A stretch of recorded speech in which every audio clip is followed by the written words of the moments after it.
नमस्कार, मैं हूं विनीत और यूपी दर्पण लाइव में आपका स्वागत है। अगले 25 मिनटों में हम दिखाएंगे उत्तर प्रदेश के वो समाचार जो आपको प्रभावित करते हैं। सोशल मीडिया के मोहजाल से बचे युवा, सीएम योगी की चेतावनी। किसानों के लिए सलाह, मूंग की बुवाई रोके। यूपी में प्रीपेड मीटर व्यवस्था खत्म। खराब मौसम से हवाई यातायात प्रभावित। और अंबेडकर नगर में तेज रफ्तार कार ने भीड़ को रोका। अब आगे के समाचार सुनिए विस्तार से। सोशल मीडिया के मोहजाल से बचे युवा, सीएम योगी की चेतावनी। सिद्धार्थनगर में पानी टंकी हादसे के बाद मुख्यमंत्री योगी आदित्यनाथ ने युवाओं को भावुक पत्र लिखते हुए सोशल मीडिया के खतरनाक ट्रेंड से सावधान रहने की अपील की है। उन्होंने कहा कि डिजिटल डेमोक्रेसी के नाम पर युवा लाइक, व्यूज और फॉलोअर्स के मुंह में अपनी जान जोखिम में डाल रहे हैं। उन्होंने स्पष्ट किया कि तेज रफ्तार वाहनों पर स्टंट, रेलवे ट्रैक या फिर ट्रेन से लटक कर वीडियो बनाना और ऊंची इमारतों या फिर पानी की टंकियों पर खतरनाक सेल्फी लेना जानलेवा है। सीएम ने युवाओं से रील नहीं बल्कि रियल जीवन में नायक बनने, सांस्कृतिक विकास पर आधारित सकारात्मक कंटेंट बनाने की अपील की। यूपी में प्रीपेड मीटर व्यवस्था खत्म, अब पोस्टपेड की तरह आएगा बिजली बिल। उत्तर प्रदेश सरकार ने स्मार्ट प्रीपेड मीटर को लेकर बड़ा फैसला लेते हुए इसकी अनिवार्यता खत्म कर दी है। अब सभी स्मार्ट मीटर पोस्टपेड व्यवस्था की तरह काम करेंगे और उपभोक्ताओं को पहले की तरह हर महीने बिजली का बिल मिलेगा। ऊर्जा मंत्री ए.के. शर्मा ने सोशल मीडिया पर जानकारी देते हुए कहा कि उपभोक्ताओं को तकनीकी दिक्कतों से राहत देने के लिए यह निर्णय लिया गया है। बिना अनुमति प्रीपेड किए गए मीटर भी अब पोस्टपेड में चले जाएंगे। साथ ही नए कनेक्शन में प्रीपेड की अनिवार्यता समाप्त कर दी गई है। इस फैसले को उपभोक्ताओं के हित में बड़ा कदम माना जा रहा है। वंदे भारत समेत 16 ट्रेनों का रूट बदला, 4 से 27 मई तक रेल सेवाएं प्रभावित। डीटीयू और लखनऊ मंडल में नॉन इंटरलॉकिंग कार्य के चलते 4 से 27 मई तक रेल सेवाएं प्रभावित रहेंगी। गया स्टेशन पर लाइन संख्या के एक सी एप्रन को हटाने के कारण 4 से 16 मई तक पटना गया और गया पटना स्पेशल ट्रेनें रद्द रहेंगी। इसके अलावा 4 ट्रेनों को डाइवर्ट और 6 को शॉर्ट टर्मिनेट किया गया। जौनपुर यार्ड के रीमॉडलिंग कार्य के चलते पटना गोमती नगर, वंदे भारत और कोटा पटना समेत 16 ट्रेनों को वैकल्पिक मार्ग से चलाया जाएगा।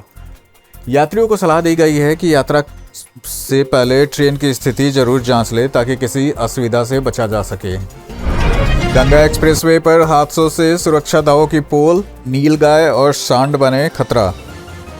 गंगा एक्सप्रेसवे के उद्घाटन के कुछ ही दिनों बाद इसकी सुरक्षा व्यवस्था पर गंभीर सवाल खड़े हो गए हैं। अमरोहा में नीलगाय के अचानक सड़क पर आ जाने से 2 कारें टकरा गई, जिससे नोएडा के एक प्रॉपर्टी डीलर और उनके भतीजे समेत 3 लोग घायल हो गए। वहीं बदायूं में सांड से टकराने और टायर फटने से 2 कारें पलट गई, जिसमें 3 किशोरियों और 2 महिलाएं घायल हो गईं।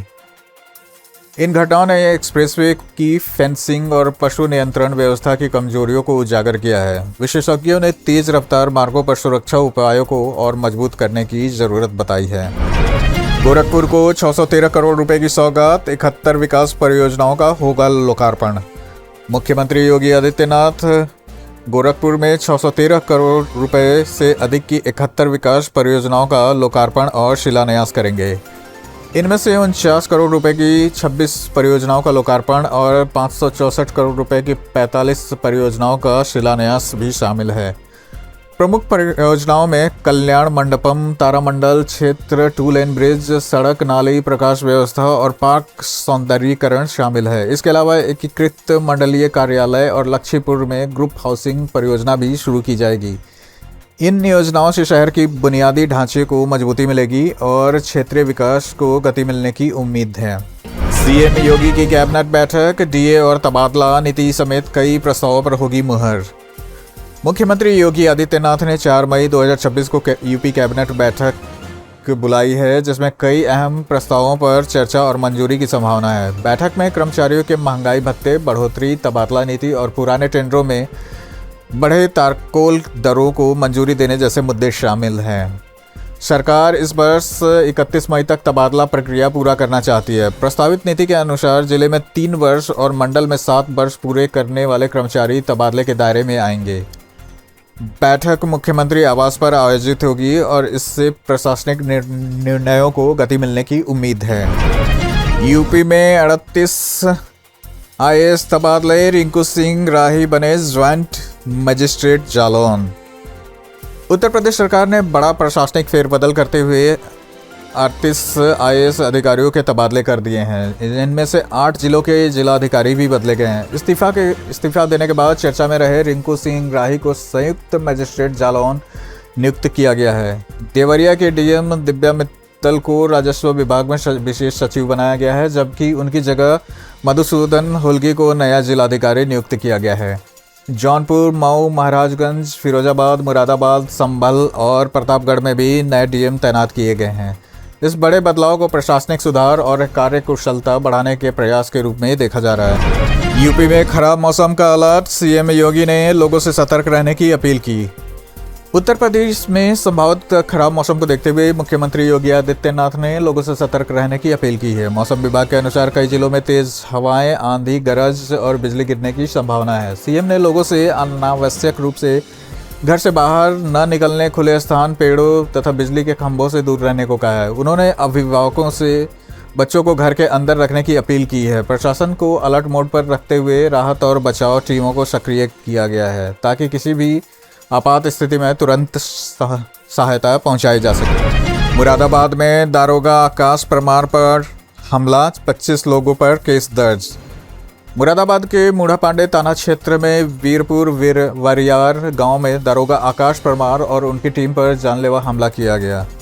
पुलिस टीम अली अहमद उर्फ नन्हे के घर पूछताछ के लिए पहुंची थी, जहां आरोप है कि लोगों ने अभद्रता करते हुए लाठी, डंडों और ईंट पत्थरों से हमला कर दिया।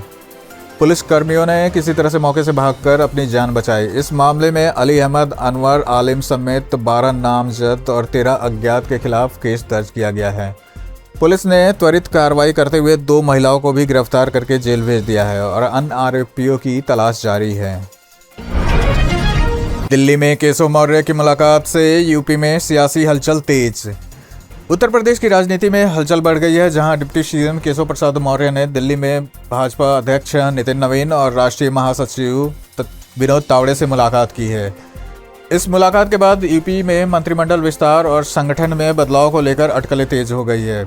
प्रदेश अध्यक्ष पंकज चौधरी की नई कार्यकारिणी और सरकार में फेरबदल को लेकर पहले से चर्चाएं चल रही थी। ऐसे में इस बैठक को राजनीतिक दृष्टि से महत्वपूर्ण माना जा रहा है। लखनऊ से दिल्ली तक इस घटनाक्रम पर नेताओं और कार्यकर्ताओं की नज़र बनी हुई है। हाईटेक टाउनशिप में सुविधाओं की जांच, डीपीआर न देने वाले बिल्डरों पर सख्ती। उत्तर प्रदेश सरकार ने हाईटेक टाउनशिप योजनाओं में लापरवाही बरतने वाले बिल्डरों पर सख्त कार्रवाई की तैयारी में है। सरकार ने तय किया है टाउनशिप में दी जाने वाली सुविधाओं की जांच कराई जाएगी और देखा जाएगा कि आवंटियों को वादे के मुताबिक सुविधाएं मिली हैं या नहीं। साथ ही जिन बिल्डरों ने विस्तार या क्षेत्रफल में बदलाव के बावजूद संशोधित डीपीआर जमा नहीं की है, उनके खिलाफ भी कार्रवाई होगी। जांच में खामियां मिलने पर कड़े कदम उठाए जाएंगे। इस पहल का उद्देश्य रियल एस्टेट परियोजनाओं में पारदर्शिता बढ़ाना और खरीदारों के हितों की रक्षा करना है। किसानों के लिए सलाह, दलहन के लिए मूंग की बुआई रोके, मानसून से फसल पर खतरा। किसानों को मूंग की फसल को लेकर अहम सलाह जारी की गई है, जिसमें दलहन उत्पादन के लिए इस समय बुआई न करने की चेतावनी दी गई है। विशेषज्ञों के अनुसार जून के मध्य तक मानसून आने की संभावना है। ऐसे में अभी बोई गई मूंग की फसल को पकने के लिए पर्याप्त समय नहीं मिलेगा और फलियां बनने में से पहले बारिश होने पर फसल खराब हो सकती है। हालांकि जो किसान मिट्टी की उर्वरता बढ़ाना चाहते हैं, वो मूंग को हरी खाद के रूप में बो सकते हैं। इस फसल को धान की रोपाई से पहले खेत में ही जोत दिया जाता है, जिससे मिट्टी को प्राकृतिक नाइट्रोजन और कार्बनिक तत्व मिलते हैं और अगली फसल की पैदावार बेहतर होती है। विक्रमशिला सेतु का हिस्सा गंगा में समाया, एक्सपेंशन ज्वाइंट की खराबी जिम्मेदार। बिहार के भागलपुर में विक्रमशिला सेतु का हिस्सा गंगा में समा जाने से हड़कंप मच गया है। 2001 में यूपी ब्रिज कंस्ट्रक्शन कॉरपोरेशन द्वारा बनाए गए इस पुल की 2016-17 में करीब 16 करोड़ रुपए से मरम्मत की गई थी। जांच में सामने आया कि एक्सपेंशन ज्वाइंट खराब होने के बाद और इसमें गैप बढ़ने से बेयरिंग पर असर पड़ा, जिससे संरचना कमजोर हो गई। पुल पर वाहनों के गुजरने के दौरान कंपन और तेज आवाज़ की शिकायतें पहले भी सामने आई थी। प्रशासन अब तकनीकी जांच में जुटा है और जिम्मेदारों की भूमिका तय की जा रही है। खराब मौसम से हवाई यातायात प्रभावित, 15 फ्लाइट लखनऊ डाइवर्ट। दिल्ली में खराब मौसम और लो विजिबिलिटी के कारण हवाई यातायात प्रभावित हुआ, जिससे 15 उड़ानों को लखनऊ के चौधरी चरण सिंह अंतर्राष्ट्रीय हवाई अड्डे पर डाइवर्ट करना पड़ा। रविवार और सोमवार की रात अचानक मौसम बिगड़ने से विमानों की लैंडिंग प्रभावित हुई। वहीं सुबह लखनऊ में भी मौसम खराब होने के चलते दिल्ली और चंडीगढ़ से आने वाली 3 उड़ानें उतर नहीं सकीं। इस स्थिति से यात्रियों को भारी असुविधा का सामना करना पड़ा और कई फ्लाइटें घंटों देरी से संचालित हुई। एयरलाइंस और एयरपोर्ट प्राधिकरण लगातार स्थिति पर नजर बनाए हुए है। महाराजगंज में लुटेरी दुल्हन गैंग का पर्दाफाश, 4 महिलाएं गिरफ्तार। महाराजगंज जिले के सिंदुरिया थाना क्षेत्र में पुलिस ने शादी के नाम पर ठगी करने वाली लुटेरी दुल्हन गैंग का खुलासा किया है। पुलिस अधीक्षक शक्ति मोहन अवस्थी के अनुसार 4 महिला आरोपियों को गिरफ्तार किया गया है, जबकि एक पुरुष आरोपी फरार है। एटा निवासी रंजीत चौहान की शिकायत पर कार्रवाई करते हुए पुलिस ने बताया कि गिरोह लोगों को शादी का झांसा देकर नकदी और जेवर ठगता था। आरोपियों के पास 39,500 रुपये नकद, चांदी की पायल, मंगलसूत्र बरामद किया गया है। पुलिस अन्य आरोपियों की तलाश में जुटी है। मंत्री ओबी राजभर को झटका, प्रेमचंद्र कश्यप वीआईपी पार्टी में शामिल। उत्तर प्रदेश की राजनीति में बड़ा बदलाव देखने को मिला है, जहां सुहेल देव भारतीय समाज पार्टी के प्रदेश अध्यक्ष प्रेमचंद्र कश्यप ने पार्टी छोड़कर मुकेश सहनी की वीआईपी पार्टी का दामन थाम लिया है।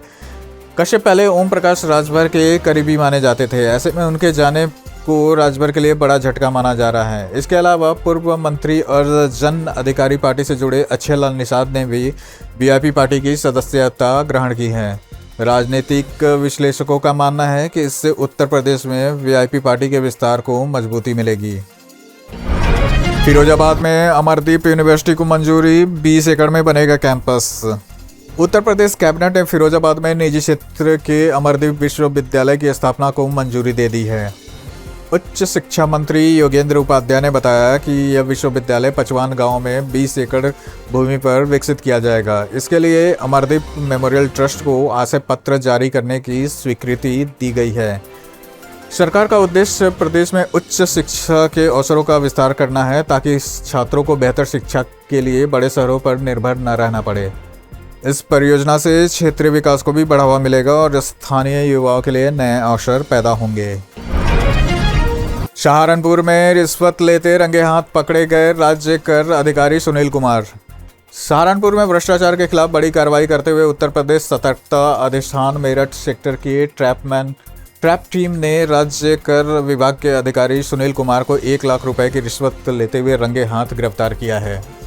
आरोपी सहायक का आयुक्त कार्यालय की सचल दल द्वितीय इकाई में तैनात था और व्यापारियों के वाहनों के जांच के दौरान बिलों में कमी निकालकर उन्हें परेशान करता था। शिकायतकर्ता ने आरोप लगाया कि 28 मार्च 2026 को सहारनपुर बाईपास पर वाहन रोककर रिश्वत की मांग की गई थी।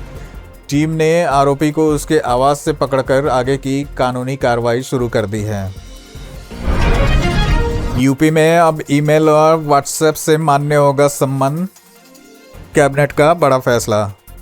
उत्तर प्रदेश सरकार ने न्यायिक प्रक्रिया को तेज और आधुनिक बनाने के लिए बड़ा फैसला लिया है। अब अदालतों के समन और तामिला ईमेल, व्हाट्सएप के माध्यम से भी मान्य होगी। इसके लिए उत्तर प्रदेश इलेक्ट्रॉनिक आदेशिका तामिला निष्पादन नियम 2026 को मंजूरी दी गई है। इस नई व्यवस्था से पारंपरिक तामिला प्रक्रिया में लगने वाले समय में कमी आएगी और लंबित मामलों के निस्तारण में तेजी आएगी। इसके अलावा अन्य इलेक्ट्रॉनिक माध्यमों से भी सम्मन भेजे जा सकेंगे।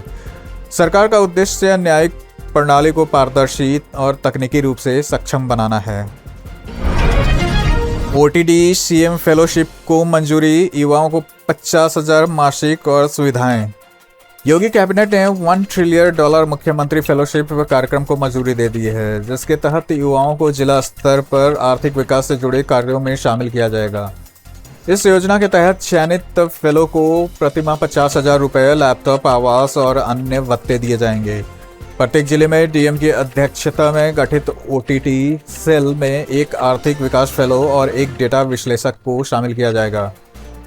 इस पहल का उद्देश्य प्रदेश की अर्थव्यवस्था को $1 ट्रिलियन तक पहुंचाने के लक्ष्य को मजबूत करना और युवाओं को प्रशासनिक कार्यों में सक्रिय भागीदारी का अवसर देना है। काशी समेत कई जिलों में टेक्सटाइल पार्क, बंद मिलों की जमीन का होगा प्रयोग।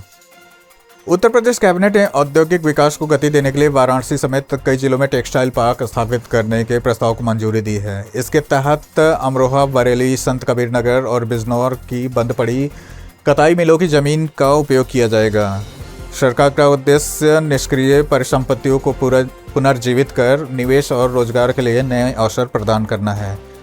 इन टेक्सटाइल पार्कों से स्थानीय उद्योगों को मजबूती मिलेगी और उत्पादन क्षमता बढ़ेगी। यह पहल प्रदेश में औद्योगिक विकास और आर्थिक गतिविधियों को बढ़ावा देने की दिशा में महत्वपूर्ण कदम मानी जा रही है। मुख्यमंत्री योगी ने 500 लेखा परीक्षकों को दिए नियुक्ति पत्र, यूपी को बताया रेवेन्यू सरप्लस राज्य। मुख्यमंत्री योगी आदित्यनाथ ने लोक भवन में आयोजित कार्यक्रम में 500 लेखा परीक्षकों को नियुक्ति पत्र वितरित किए। इस अवसर पर उन्होंने कहा कि उत्तर प्रदेश अब बीमारू राज्य से आगे बढ़कर रेवेन्यू सरप्लस राज्य बन चुका है। उन्होंने बताया कि प्रदेश में बड़े इंफ्रास्ट्रक्चर प्रोजेक्ट्स अब संसाधनों से पूरे किए जा रहे हैं। उदाहरण देते हुए उन्होंने कहा कि करीब 600 किलोमीटर लंबे गंगा एक्सप्रेसवे का निर्माण बिना बैंक ऋण के 36,000 करोड़ रुपए से अधिक की लागत में किया गया है। साथ ही इससे जुड़े औद्योगिक और लॉजिस्टिक हब में कुल 42,000 करोड़ रुपए से अधिक का निवेश हो चुका है। अंबेडकर नगर में तेज रफ्तार कार ने भीड़ को रौंदा, 8 लोगों की मौत। अंबेडकर नगर के जलालपुर अकबरपुर मार्ग पर एक दर्दनाक हादसे में 8 लोगों की मौत हो गई। घायल बाइक सवारों की मदद कर रहे ग्रामीणों को तेज रफ्तार कार ने कुचल दिया, जिससे मौके पर अफरा तफरी मच गई। कई लोग गंभीर रूप से घायल हुए, जिन्हें अस्पताल में भर्ती कराया गया है। मुख्यमंत्री योगी आदित्यनाथ ने घटना पर गहरा शोक व्यक्त करते हुए अधिकारियों को राहत और बचाव कार्य तेज करने के निर्देश दिए हैं। पुलिस ने मामला दर्ज कर जांच शुरू कर दी है। यह घटना तेज रफ्तार और लापरवाही से वाहन चलाने के खतरों को उजागर करती है। जालौन में सड़क हादसा, ड्राइवर को झपकी आने से 6 लोगों की मौत। जालौन के कालपी क्षेत्र में NH 27 पर हुए भीषण सड़क हादसे में एक ही परिवार के 6 लोगों की मौत हो गई है, जबकि 4 अन्य गंभीर रूप से घायल हैं। जानकारी के अनुसार यह परिवार अयोध्या से लौट रहा था, तभी ड्राइवर को झपकी आने के कारण कार अनियंत्रित होकर दुर्घटनाग्रस्त हो गई। हादसे के दौरान स्थानीय लोगों और पुलिस ने राहत बचाव कार्य चलाकर घायलों को अस्पताल पहुंचाया। इस घटना ने लंबी दूरी की यात्रा के दौरान सतर्कता और पर्याप्त विश्राम की आवश्यकता को उजागर किया है। पुलिस मामले की जांच कर रही है और मृतकों की पहचान की प्रक्रिया जारी है। जौनपुर में दुल्हा आजाद बिंद हत्याकांड, मुठभेड़ में 3 शूटर घायल। जौनपुर में दुल्हा आजाद बिंद की हत्या के मामले में पुलिस ने बड़ी कार्रवाई करते हुए 3 आरोपियों को मुठभेड़ में घायल कर गिरफ्तार किया है। पुलिस के अनुसार इन शूटरों ने हाईवे पर वारदात को अंजाम दिया था और घटना के बाद फरार हो गए थे। मुठभेड़ के दौरान पुलिस ने उन्हें पकड़ लिया और उनके पास से हथियार तथा घटना में इस्तेमाल की गई बाइक बरामद की गई है। घायलों को अस्पताल में भर्ती कराया गया है। पुलिस अब पूरे मामले की गहराई से जांच कर रही है और अन्य आरोपियों की तलाश जारी